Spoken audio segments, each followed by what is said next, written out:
Friends, I'm going to be talking about someone I fell in love with in 1947. I had the privilege of hearing Sir Laurence Olivier, the great Sir Laurence Olivier, in the film Hamlet, which he directed and acted in. And for the first time, as a schoolboy, I had hated Shakespeare, as we all did. Couldn't understand the language. What on earth were they talking about, you know? Hither and thither, and wonderful things like that. Exeunt, what the hell does exeunt mean? But when I saw Hamlet with Olivier, and he was able to give the meaning of the words emotion, and once you join meaning and emotion together, you get a very powerful combination, almost like chemistry. And from that moment, I was totally sold on Shakespeare. And the greatest moment of my life was many years later in the 80s. I was visiting London, and a friend of mine happened to be one of the directors of the new Globe Theatre that was being built to commemorate Shakespeare. It was the, I think, 400th, the Quater Centenary of Shakespeare. And they decided to recreate the Globe Theatre on the banks of the Thames River in London. And I seized the opportunity. I rang my friend who was a director. I said, look, I'm coming to London with my wife, Sharon, and we'd love to see the thing. He said, but it's not ready. I said, no, I want to see how it's growing up, how have they you know, how's the architecture. So he said, fine. He arranged it. We went there, and it was in a shambles. The auditorium was not ready. I went up to the foreman, and I said, excuse me, sir, but is the stage ready? He said, yes, the stage is completely ready. You want to test it? I mean, it's totally safe. Go ahead. Go on. Stand on the stage. Don't be frightened. So I got onto the stage, and something seized me. And I looked out at an audience of two, my wife and the director of the Globe Theatre. And suddenly, what seized me was, all the world's a stage, and all the men and women merely players. They have their exits and their entries, and one man in his time plays many parts. And the part I am playing today on the Globe Theatre stage is the first actor who has ever used the stage and recited Shakespeare. Thank you. And of course, there's a polite clapping from my wife and the director. But it was a fantastic opportunity. I can't tell you. There's something about Shakespeare that it mesmerizes me as an actor and as a director, but it's more than that. There's something in his words, the words that he puts together to create sometimes very simple situations, but the words he uses totally bowl you over. There's no question about that.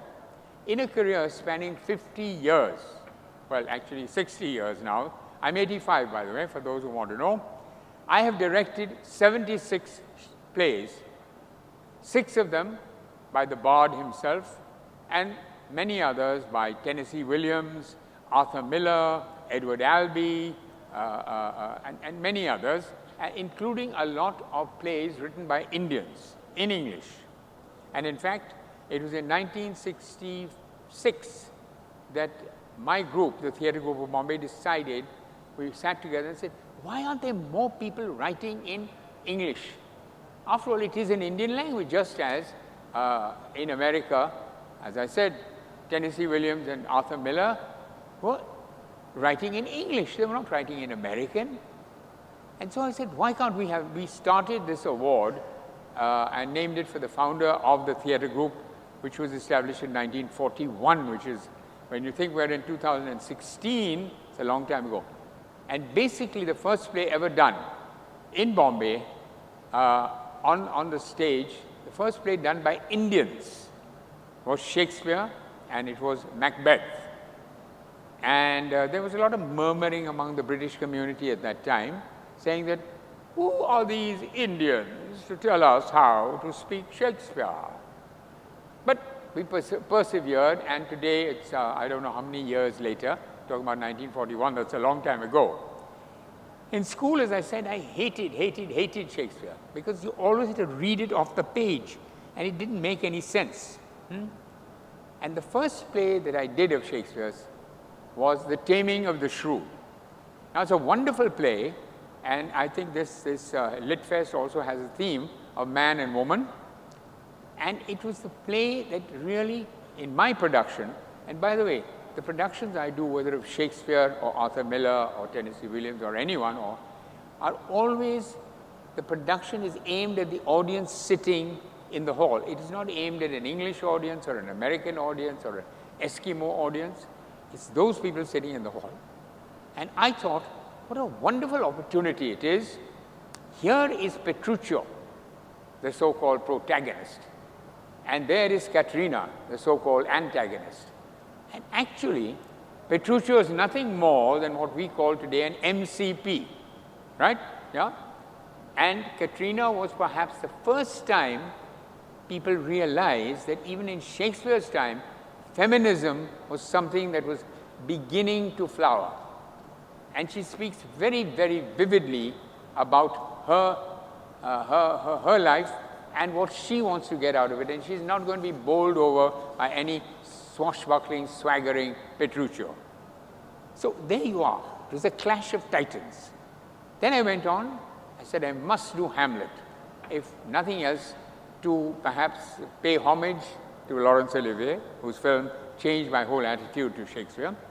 And when I was getting into it, you know, sometimes a director finds, you must have found some of the plays, the technicalities overwhelm you. The Shakespeare's ghost, the father's ghost, Hamlet's father's ghost has to appear in several scenes. And whenever I've seen productions of Hamlet, and I've seen some fantastic ones, besides Olivier, I've seen Alec Guinness, and I've seen Michael Redgrave, and I've seen so many, it's always the ghost that either gets a titter of laughter, because when you try and produce a ghost on stage, it doesn't really work, or it's been like, oh my God, and oh my God, OMG experience. So I wrestled with that for some time, and I realized that I had actually not seen a ghost, but heard a ghost of a long-lost uncle, when I went to a séance, you know, where they do the table tapping, and suddenly the medium begins to speak in the voice of my uncle. So in my production of Hamlet, I took the license of having Hamlet himself fall into a trance, and then he suddenly starts speaking with his father's voice. In other words, his father's spirit has actually entered into Hamlet. And for me, the peculiarities and the strange madness that the king says he is mad of Hamlet was actually the contradictions were basically because his father's spirit had entered him. And there was a kind of a dichotomy within the man himself and his conscience. And so that really made me feel that the audience today can relate to a medium. Not everyone has been to a séance, but you've seen it in movies at least. So you know what it's like. But producing a ghost on stage, either the clanking armor, you know, is too loud, or somehow or the other, the spotlight on him doesn't make him ghostly at all. It just makes him maybe a figure of fun. But I was determined to get over that. And people were a little amazed, but that's what I feel. This is the theater. It's not movies. You see everything literally. It's asking the imagination of the audience to start working. And a simple little thing can suddenly say, wow, we never looked at a ghost like that the ghost can actually enter a human body and start speaking out with the ghost, the character's voice. The next one, that one also gave me a chance to study Olivier, where he had the sort of preface to his film in a wonderful quote of Shakespeare's, which tells you that all his great figures are actually obsessed with something or the other which brings them to their doom. In Hamlet, it was the indecision. In Macbeth, it was ambition, raw ambition. In Othello, it was jealousy, violent jealousy. And listen to Shakespeare and the preface that Olivier used. So oft it chances that in particular men, that for some vicious mole of nature in them, as in their birth, wherein they are not guilty, since nature cannot choose its origin, that these men, I'm jumping, I'm editing Shakespeare as I go, that these men carrying, I say, the stamp of one defect, their virtue else be pure as snow, shall in the general censure take corruption from that particular fault. And all his heroes always come to grief because they are obsessed with something or the other which is in a sense negative. None of them are obsessed with love, though Romeo was, but in a different way. During the emergency in India, Indira Gandhi had become a dictator. And as I say, I always like the immediate impact on the audience. When I direct a play, I want the audience to say, hey, that's true. I never looked at it that way, but it's true. There are parallels in modern life.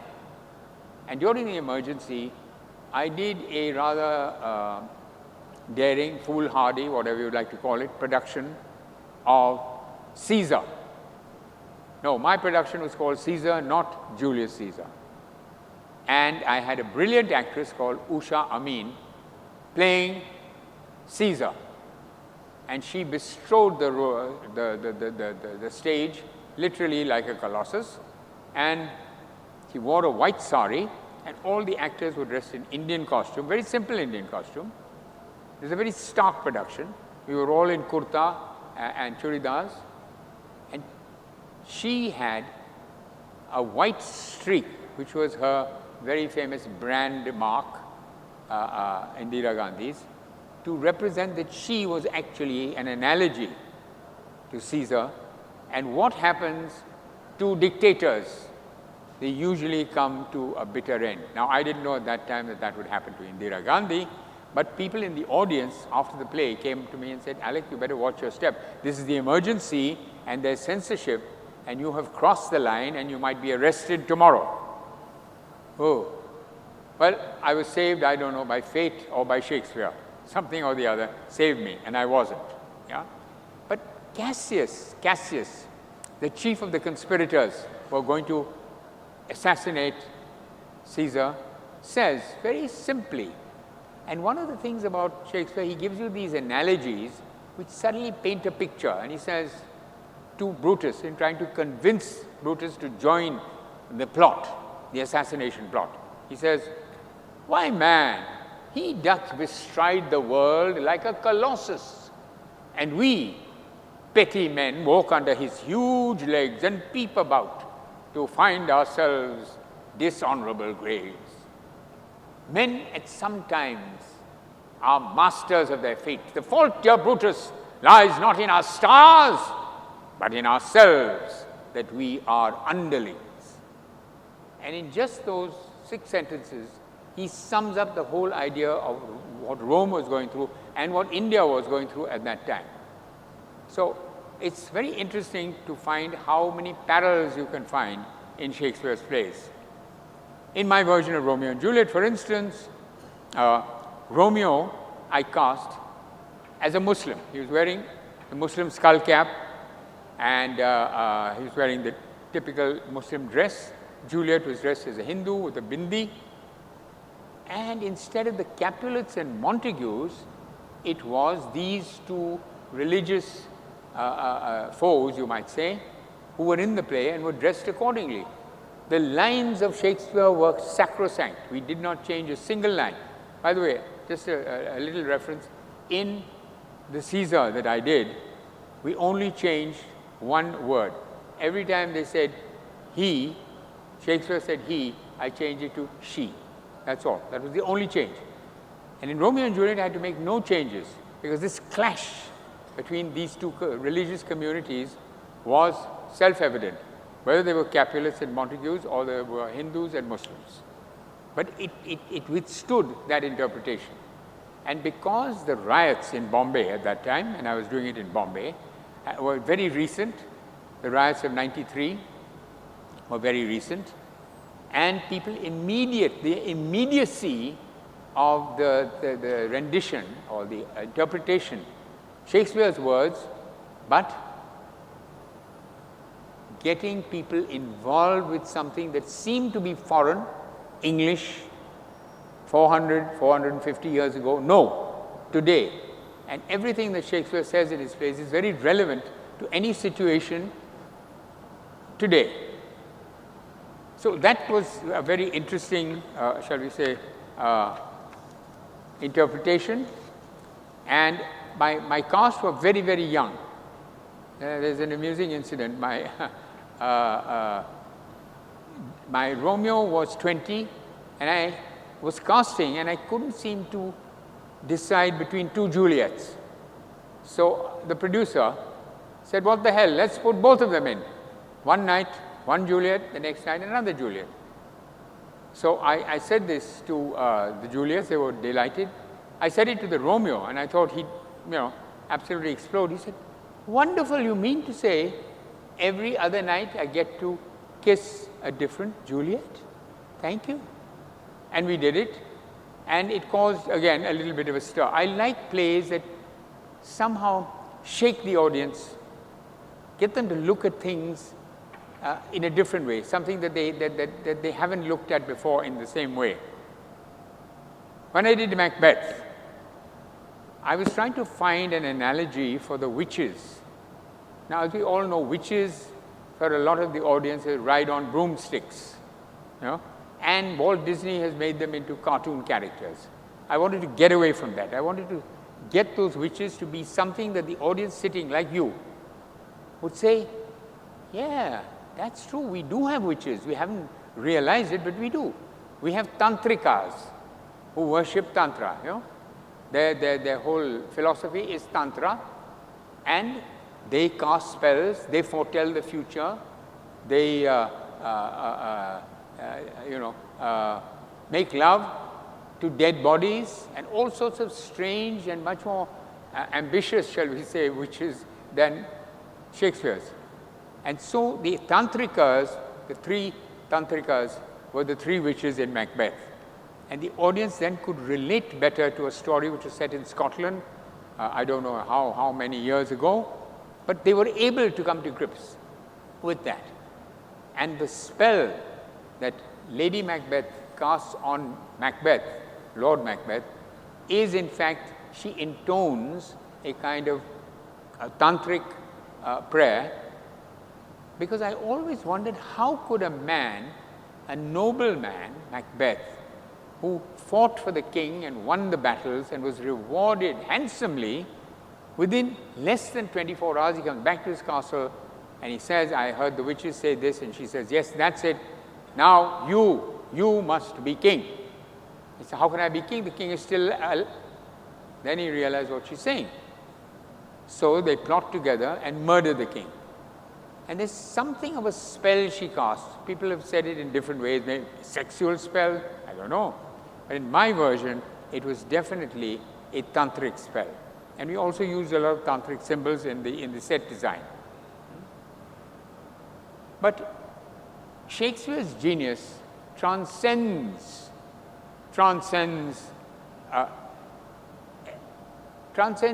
almost everything, and he suddenly seems to leap into the second millennium, which we are in today.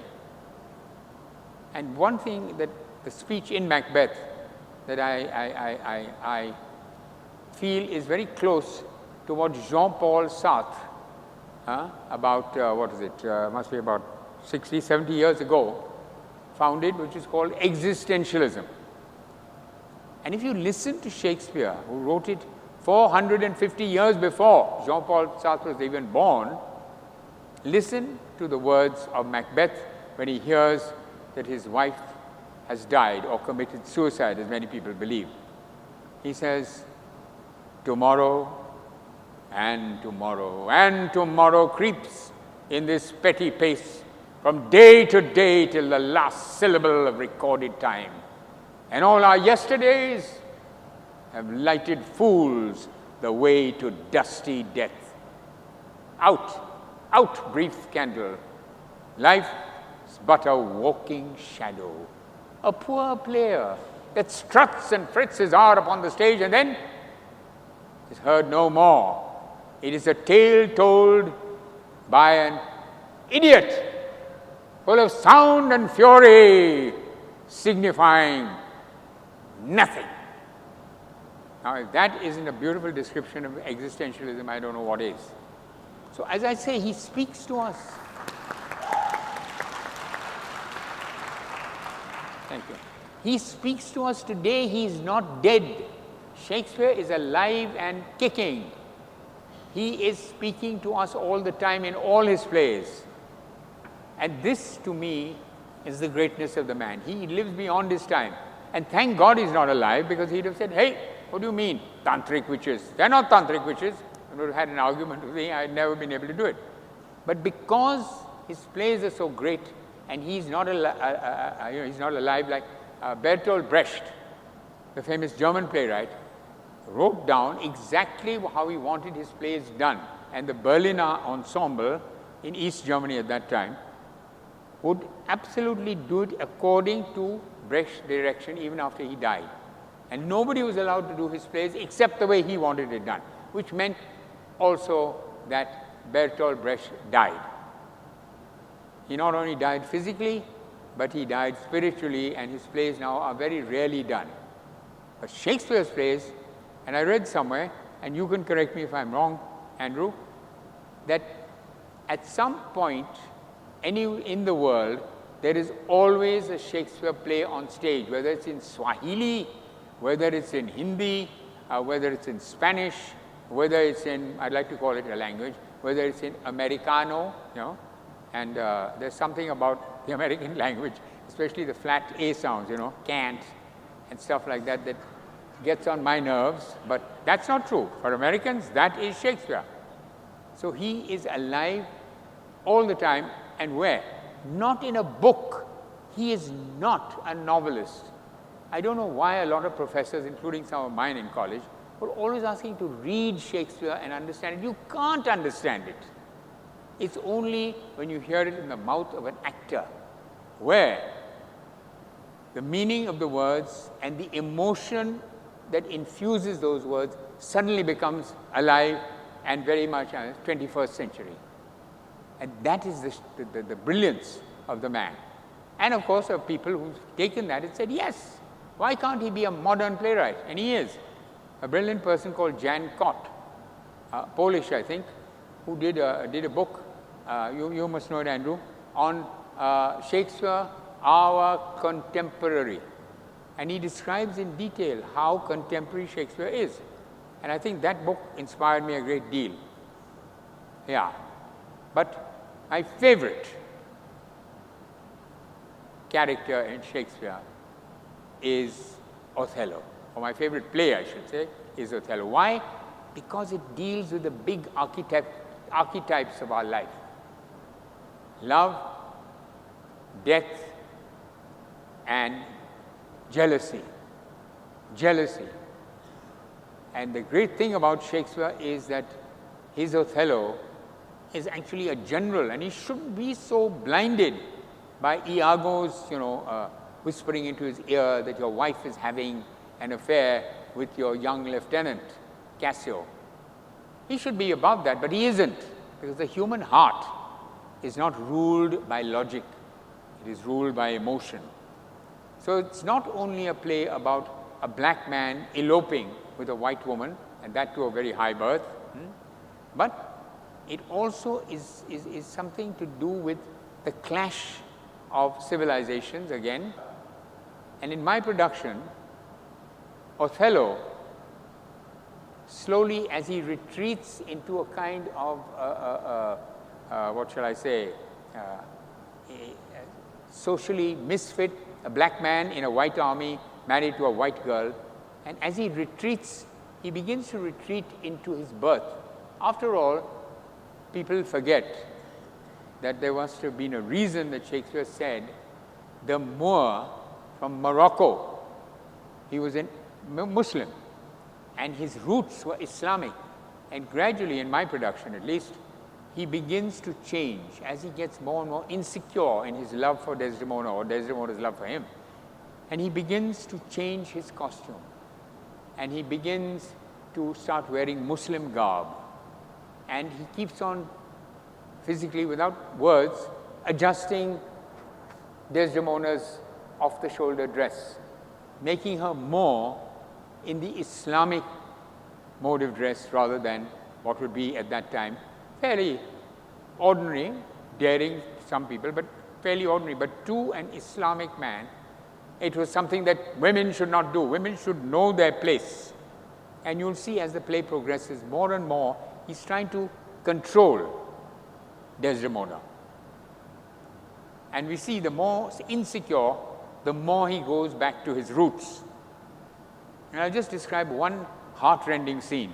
One of my favorite speeches of Shakespeare, in which he, in my production, was bare to the waist and had a whip and used the self-flagellation that Shia Muslims do during Muharram.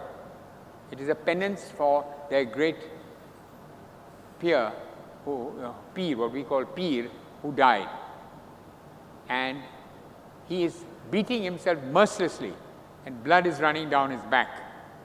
And he says, "Had it pleased heaven to try me with affliction, had they rained all kinds of sores and shames on my bare head, steeped me in poverty to the very lips, given to captivity me and my utmost hopes, I should have found in some part of my soul a drop of patience. But there, where I have garnered up my heart, where either I must live or bear no life, the very fountain from which my current runs or else dries up, to be discarded thence, or to keep it as a cistern of foul toads to knot and gender in. O thou weed, that art so lovely fair, and smells so sweet, would thou hadst never been born!" What? Committed? Was this fair paper, this most goodly book, made to write whore upon? What? Committed? Are you not a strumpet? What? Not a whore? I cry you mercy then. I took you for that cunning whore of Venice that married with Othello. And by this time his back is covered in blood, and you see he's trying to do a kind of penance of some kind, so as to make the ununderstandable understandable. And so you get these wonderful words, which I believe, not always, but sometimes need the picture to go with it, and you saw that. But strangely enough, Shakespeare's plots were never original. He borrowed shamelessly. They were all borrowed, all his characters, but his characters and the way he twisted the words that the characters speak, that is what held them. I believe an actor, speaking Shakespeare particularly, but almost any play, even a modern play, it doesn't exist on the printed page.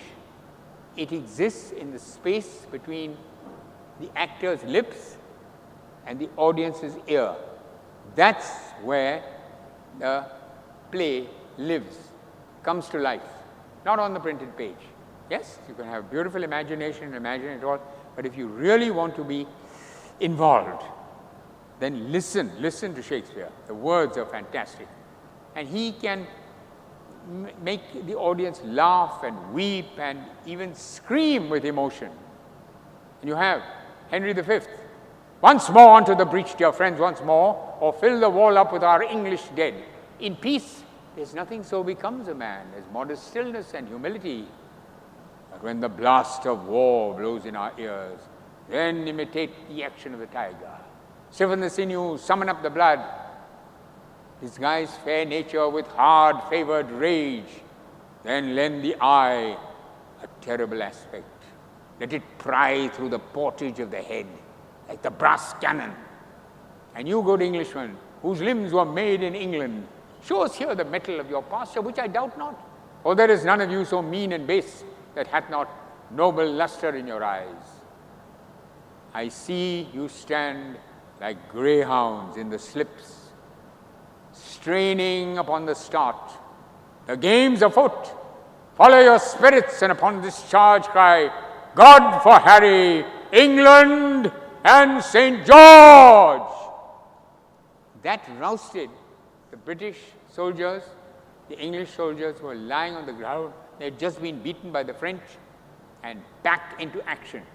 And that's what words can do. And we know they can. You just have to listen to any recording of Hitler to know what just words and the way they're said can bring them to life and make them an angry mob. You've seen recently what words, they're a bit stupid words because he's a stupid man. Yeah? Who am I talking about? Yeah, dear old Donald, yeah. I call him Donald Duck. Yeah, not Trump, yeah. So what I say is, Shakespeare exists in that space, right? He becomes lucid. You begin to understand him because the emotion carries you into the understanding. And that is why he is alive today as he was 450 years ago. And now, my favorite character, I said my favorite play was Othello, but my favorite character, and I've never done this play, though it's at the back of my mind, hovering there, waiting for its chance to come on stage, is of course the Merchant of Venice, Shylock. Shylock. Who else but Shylock? Yeah? Rakesh, if you can give me a hand.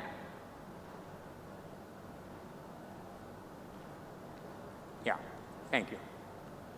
That's it. Stairs are my nemesis. This is, for senior citizens, stairs are public enemy number one. Okay. Yeah. So what I'm saying is that Shylock is an incredibly modern character. A couple of years ago, I was reading how Indian students have been treated in Australia. They've been spat upon, they've been hammered, and even one of them was killed. And this reminded me of what Shylock says about the Christians treating the Jews 450 years ago in Venice. So when Antonio, the rich merchant, who now seems to have lost his money and comes to borrow some money from Shylock, who is a money lender, he's only allowed to be a money lender or a sweeper. No other professions were allowed to the Jews. And he comes to him, Antonio, typical, let us imagine, Australian, and he says, Shylock, I want to borrow 3,000 ducats or dollars. And Shylock is at his table with his money and clusters here and there. And he says, Signor Antonio, many a time and oft in the Rialto, you have berated me about my monies and my usances. Still have I borne it with a patient shrug. For sufferance is the badge of all our tribe.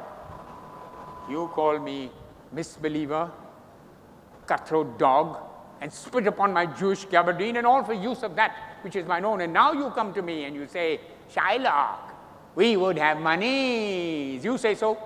You did spit your rheum upon my beard and kick me as a stranger cur over your threshold. Monies is your suit. What shall I say to you? Shall I not say, hath a dog money? Is it possible a cur can lend 3,000 ducats?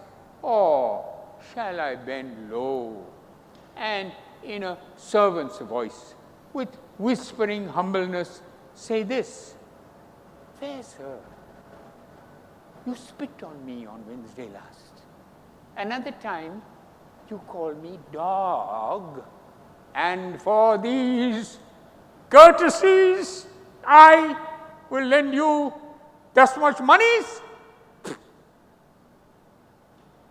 Works today?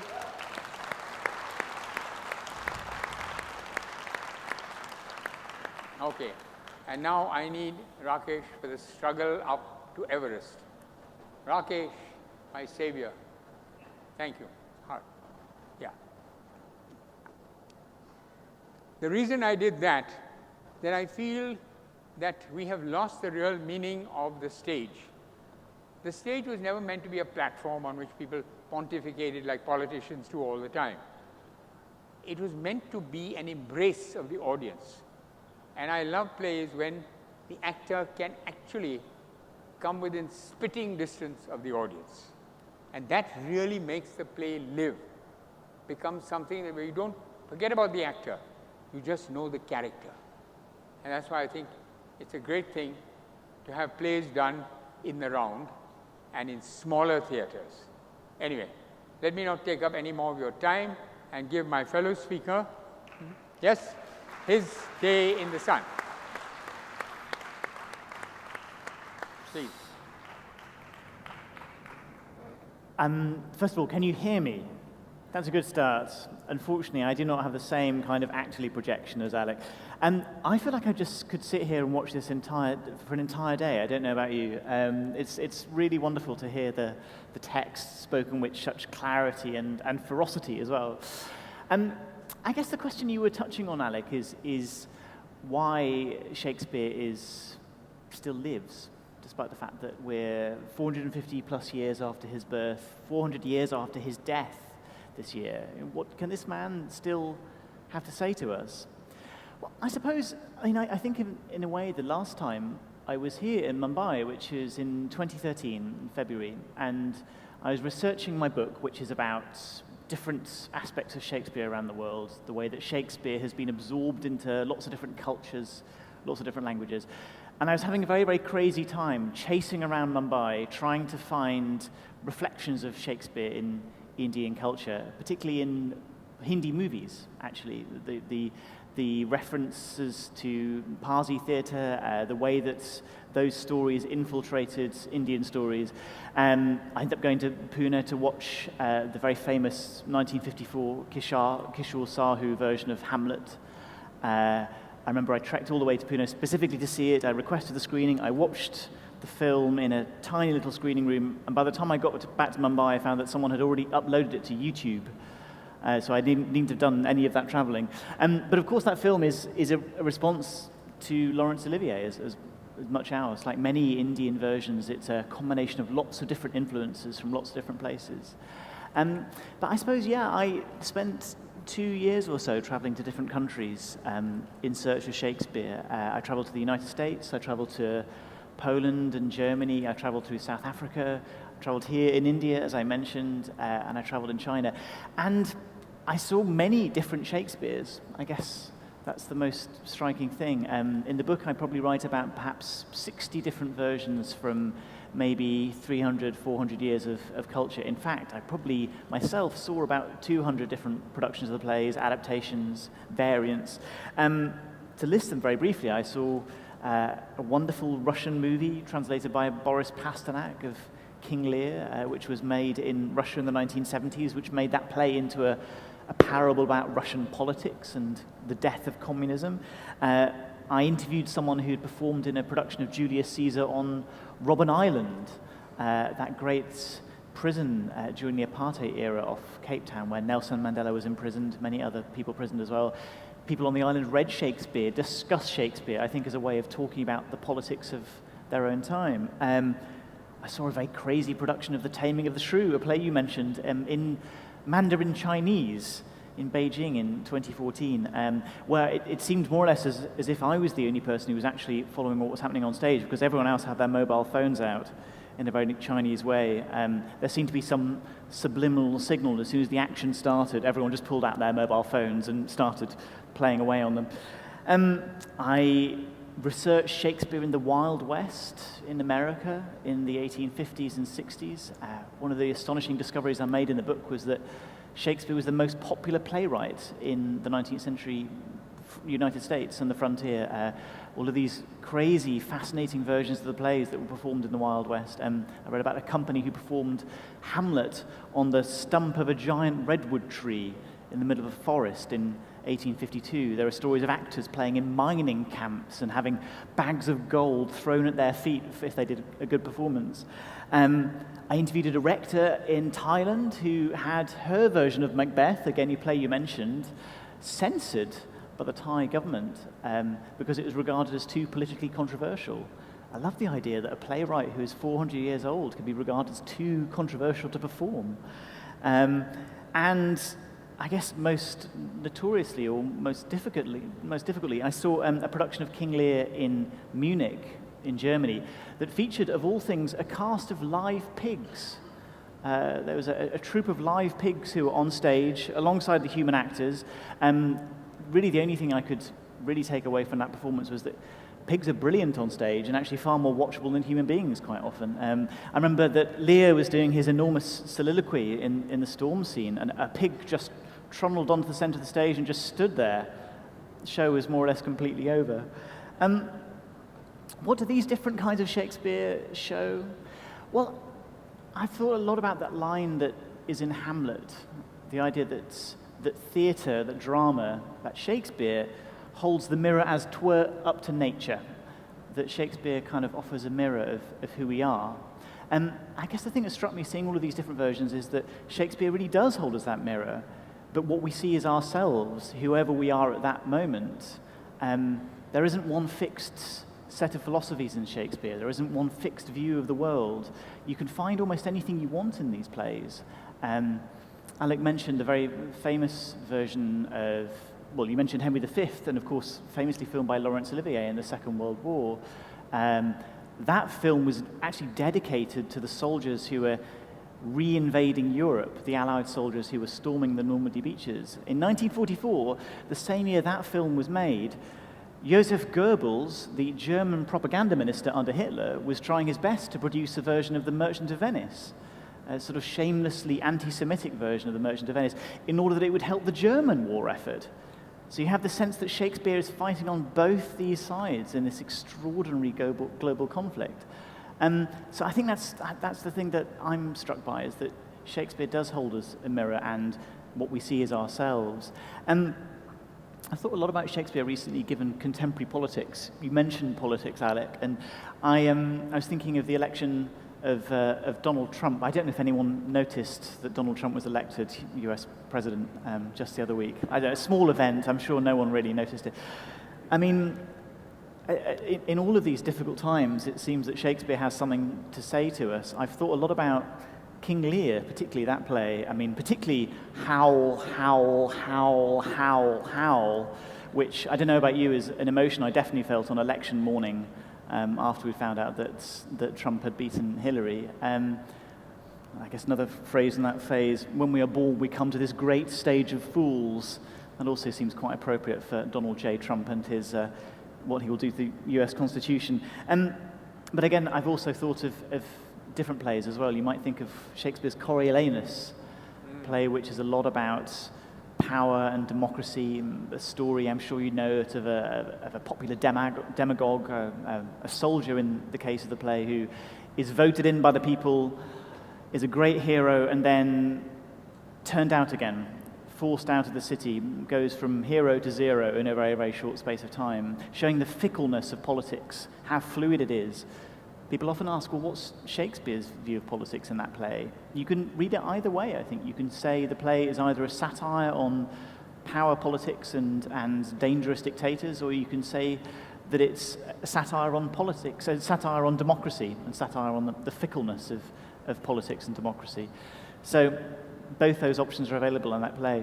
I guess one last thought really is that sense of Indian Shakespeare, in a sense where I started my journey here in Mumbai.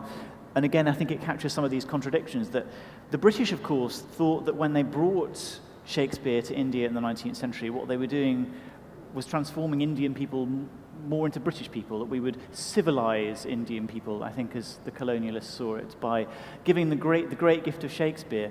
In fact, of course, what happened here was that Shakespeare was transformed and translated and changed, used against the British in any number of ways, altered entirely in ways that often the British simply couldn't understand. Far too clever for us, far too sophisticated. I love that idea that even if you think Shakespeare is one set of things, actually he can come back and be something else entirely.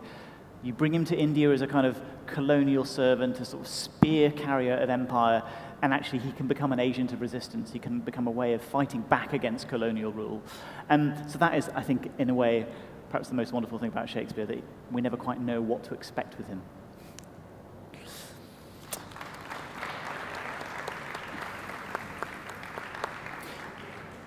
Alec, I wanted to ask you a question, which is, you said at school you detested Shakespeare. Is that right? That you couldn't understand him and that you couldn't engage with him? Was that your experience? When I was a schoolboy, all schoolboys, certainly in India and even abroad, I've spoken to people, they couldn't stand Shakespeare because it's ununderstandable. They always asked us to read it silently. It is only when Shakespeare is spoken aloud that he really comes to life. And this is why people who love Shakespeare are madly in love with Shakespeare. It's in the ear. It's everything to do with the reverberations of the words that he uses. You know, when he uses alliteration like tomorrow and tomorrow and tomorrow creeps in this petty pace from day to day, D to D. The last of rewarded time and all our yesterday, dusty death. He is a master of everything to do with the English language. And one of the things that I found, that though he is revered all over the world and done in so many languages, the strangest thing is that his real greatness is in his words, and his words cannot be translated. You can sort of make an attempt, and some of the greatest films I've ever seen are based on Shakespeare. Kozintse's Hamlet was with Smotanovsky playing Hamlet. It was brilliant interpretation, but it wasn't the words. The ears were left silent because we don't understand Russian. Or one of the greatest films ever seen, I don't know how many of you have seen it, but don't miss it, is in fact the version of Macbeth by Kurosawa. You know? Throne of Blood. Throne of Blood. And by God, it was a throne of blood. It is. God. But anyway, I think that's the thing I found extraordinary. And I wouldn't disagree with you about Shakespeare's words. I think Shakespeare's language is enormously important. And as you say, particularly, I mean, it came across so well when you were being Shylock down there in the audience, surrounded by your groundlings. I don't think anyone threw any fruit, but maybe we could do that a little bit later for the full Elizabethan effect. I think the language is very, very important, but I think there is more going on than the language as well, isn't there? Which is, if the language was so important, then Shakespeare wouldn't exist in all of these cultures, in all of these different places.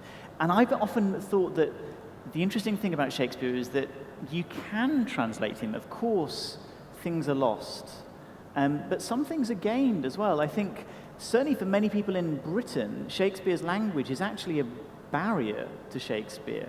I was doing a session in Germany with some students last week, and we were talking about translation and what is gained and what is lost. And I said to them, I feel quite jealous of you because you have experienced Shakespeare for the first time in translation in your own language, in contemporary German. I can never think of him as a contemporary. I always have to go through 400 years of language and history, and of course, great acting can make up for a great deal. But in some ways, I think the more Shakespeare is translated and adjusted, actually that helps keep it alive as well. It isn't just about the language. And you mentioned Kurosawa as a great example, isn't it? It's a fantastic film. Have people here seen Throne of Blood? Yes. Yes. Wonderful. Anyone who hasn't seen it, you need to go and see it this afternoon, right now. Order it on DVD, go and watch it on Netflix. It is one of the most extraordinary movies ever made. And there is not a single word of Shakespeare in it. It's all translated into Japanese. But somehow Kurosawa gets inside the spirit of the play, seems to translate it to the cinema. I have the slightly controversial opinion that there are no good Shakespeare movies in English. And I'd sort of stand by that. There are some good ones, but there are no great ones. I think all the great Shakespeare movies are translated, whether they're Indian, whether they're Russian, whether they're Japanese. And I think there's something about adapting Shakespeare to new circumstances that gets him come alive. So I'm not disagreeing with you, just maybe being a little bit controversial. Okay, let's leave it to the audience. Please, questions. Can the stage manager reduce the lights on stage a little? We're blinded completely. We're just two of us on stage, and there are about 1, 2, 3, 4, 5, 6, 7, about 24 lights shining brightly in our eyes, but we can't see anyone. Let's have some questions, please. And decide who you're directing the question to.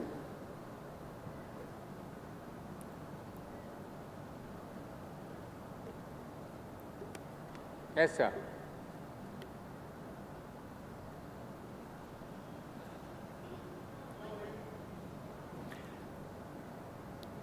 It's not a question, but just a comment. Like you said that there are no good movies on Othello in English. I knew I would be taken up on that. Yes, okay, all right, go ahead. I like the 1995 version of the Othello movie by Oliver Parker. And when I read it in my TY BA, I did not understand Othello. I really did not like the play, but I had to work on the answers and everything. So when I watched the movie, I fell in love with Lawrence Fishburne's acting of Othello, and even Kenneth Branagh's. Was it with Lawrence Fishburne's acting, or was it just with Lawrence Fishburne? Be honest. Both. Okay. Actually, both. I really liked his acting, and even Kenneth Branagh's acting. It was just wonderful, and it really helped me understand the play. And when I went back to reading it again, it was just, and I fell in love with the play. Absolutely, Yes. absolutely. Yeah. That was my experience with Laurence Olivier in Hamlet in 1947, which is about 1,000 years ago. It's when you see an actor, or rather hear an actor, even if you close your eyes and you watch that film, it'll still make sense. Yeah. It's amazing. It's just amazing. Yeah. Who else? Please. Pass the mic down to, yes. Is there any version of Measure for Measure that's worked out well on film? I'm quite interested to know that. It's a very good question. I actually can't think of one. There's a BBC TV version, which you may have seen. I've seen that. Yeah, from the Complete Works. So the BBC in the late 1970s, early 80s filmed every single play in the canon. And generally speaking, the series is pretty awful. Talk about cardboard sets, people slam doors and the entire building shakes. And it's incredibly low budget. The Measure for Measure, I actually remember being rather good. Somehow it has a kind of nice sort of grittiness. But no, as a film version, I can't think of one. Have you discovered one? No, that's why I'm asking. But I'm sorry. But I did see a play which came here, Simon McBurney's version. Ah, yes, the National Theatre. Some time ago. Yeah. Alec, you'll remember, Sanjana Kapoor had arranged for this, Measure for Measure, by Complicité. Yes. Yes. But that's the only version I've seen. Yeah, I think it's strange, isn't it? The films that get adapted, the number of different Macbeths there are. I mean, there must be at least 10 or something, 10 or 12. Of Much Ado About Nothing, done again by Kenneth Branagh. Really brilliant. He took the whole play and he turned it into kind of semi-musical, but it's well worth watching. It's fantastic. This is Love's Labour's Lost, I think. No. Not that. I don't know. The Much Ado hasn't got any music. Yeah, Much it's Ado About Nothing, yeah. I think there are two, if I'm remembering correctly, the Love's Labour's Lost is the musical version, Okay. and there's also a very, very good Much Ado by Kenneth Branagh. Yeah, but no Measure for Measure. I'd love to see someone do it, because you think of all, particularly the character of Isabella in that play, an extraordinary, story for her. This woman who is training to be a nun, who's then trying to save her brother from death row, is propositioned by the judge, has to, all of this stuff, it feels, in so many debates, I've just been doing a panel discussion about the relationship between men and women and feminism. You think of that play in particular, so much about male power and aggression and rape culture, it's all there. So maybe you should make it. Yes, just next to you. I'm sorry. Sorry, I just want to say, having grown up watching Alec doing Shakespeare, I totally agree with Alec about the importance of acting to actually bring the language alive, because Shakespeare he can be, as you say, Andrew, a barrier, even in England today. But I think if it's well acted, the language actually can communicate enormously. And there's some enormously simple lines, which, in that wonderful iambic pentameter, Richard II, languishing in jail, says, "I wasted time, and now doth time waste me." Yeah. Couldn't be simpler, more direct. The most famous line in Shakespeare, "To be or not to be." Yeah. It doesn't get much simpler than that, does it? Absolutely. Yeah, exactly. Yeah. Thank you. Yeah, so I am in love with Shakespeare, I'm in love with women. So my question is, how sexist or how feminist Shakespeare is and was upon you, and why? You must remember, in Shakespeare's time, he was writing for young boys who played the female roles. A lot of people have said he's not really given female roles, like Desdemona is there, yeah, Ophelia is there, yeah. but they don't really, the only female role that he really was totally obsessed by, and I think eclipses Macbeth, is Lady Macbeth. Lady Macbeth is a fantastic role.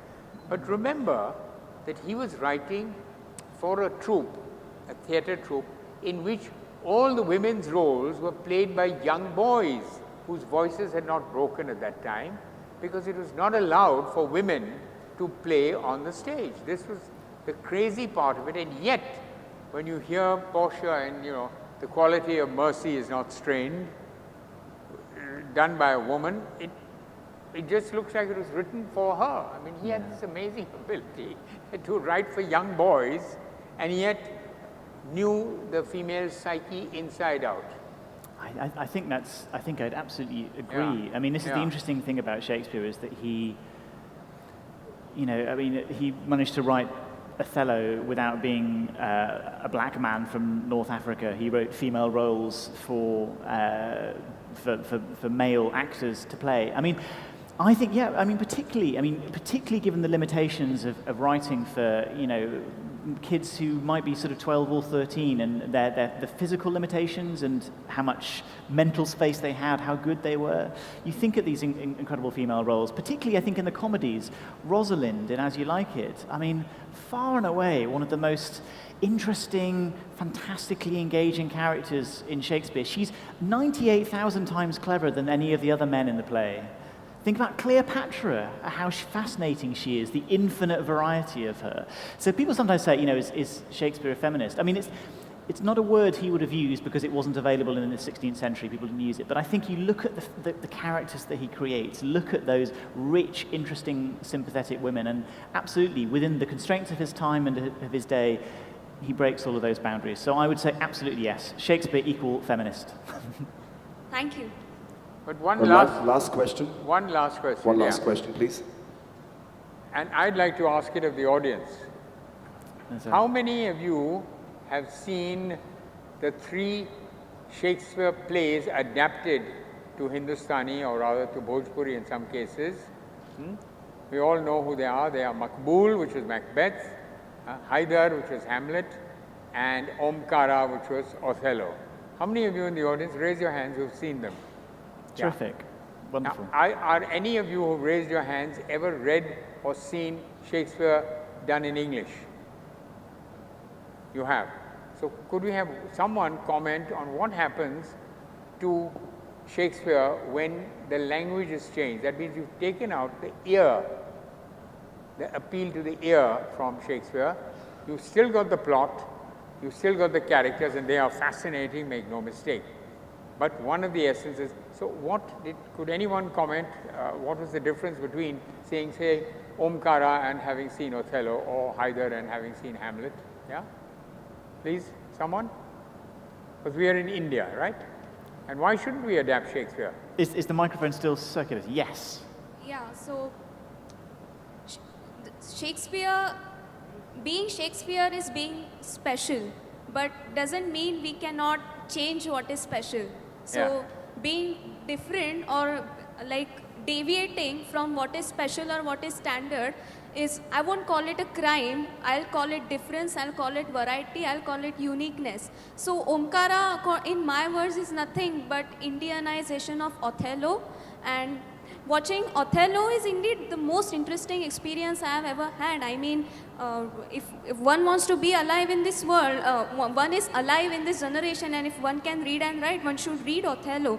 But it is through the medium of Omkara as well that we as Indian audience can connect with the idea of Shakespeare. So according to me, adaptations of Shakespeare are only the medium through which we can understand Shakespeare more.